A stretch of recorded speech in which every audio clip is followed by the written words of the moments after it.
একটি কলম 190 টাকায় বিক্রয় করায় 5% ক্ষতি হয়, কলমটির ক্রয় মূল্য কত? শর্ট করেন।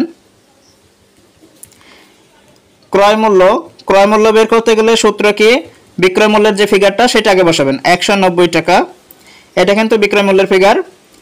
সূত্র অনুসারে উপরে 100, নিচে হলো 100 প্লাস মাইনাস লাভ বা ক্ষতি। এই অঙ্কে 5% ক্ষতি হয়েছে, তার মানে বিয়োগ করতে হবে 190 গুণ উপরে আছে 100, নিচে হলো কত? 95। 95 দিয়ে 190 কে কাটেন, 90 দুগুণে 180, আর সেখানে 5 দুগুণে 10, তার মানে 190 হয়ে যায়। 95 দুগুণে 190, 2 100 কত হয়? 200 টাকা। তার মানে এই অঙ্কটার উত্তর হলো কি 200 টাকা। এই অঙ্কটার ক্রয় মূল্য কত? কলমটার ক্রয় মূল্য 200 টাকা। এখন বিস্তারিত যখন লিখব, রিটার্ন যখন করব, মনে করি এখানে কলমটি ক্রয় মূল্য বলছে, আমরা সরাসরি ক্রয় মূল্য লিখতে পারি। মনে করি ক্রয় মূল্য 100 টাকা। এবার কি বলছে? 5% ক্ষতিতে বিক্রয় মূল্য সমান 100 থেকে তাহলে কি 5 বিয়োগ হয়ে যাবে, যেহেতু 5% ক্ষতি হয়েছে, হয়ে যাবে 95 টাকা। এখন আপনাকে কি করতে হবে? যেহেতু ক্রয় মূল্য বের করবেন, ক্রয় মূল্য ডান সাইডে লিখবেন, বিক্রয় মূল্য এই পাশে লিখবেন, বাম সাইডে। আমরা লিখব কিভাবে? বিক্রয় মূল্য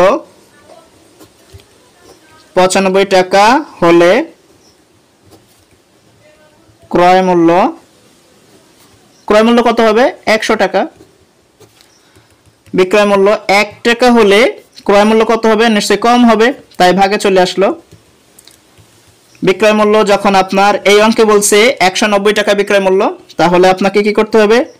190 টাকা হলে ক্রয় মূল্য কত হবে?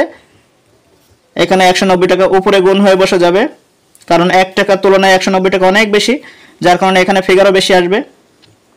আর যখনই বেশি আসবে তখন উপরে গুণ হবে, আর যখন কম হবে তখন নিচে ভাগ হবে। 95 দিয়ে 190 কে কাটেন, উত্তর হয় 2, আর 2 আর 100 গুণ করেন, হয়ে যাবে 200 টাকা। উত্তর লেখার সময় কিভাবে লিখবেন? অতএব নির্ণেয় কলমটির ক্রয় মূল্য 200 টাকা। আশা করি বুঝতে পেরেছেন। কোনো সমস্যা থাকলে ইনবক্সে নক করেন, যদি সমস্যা না থাকে পরবর্তী অঙ্কে চলে যাই।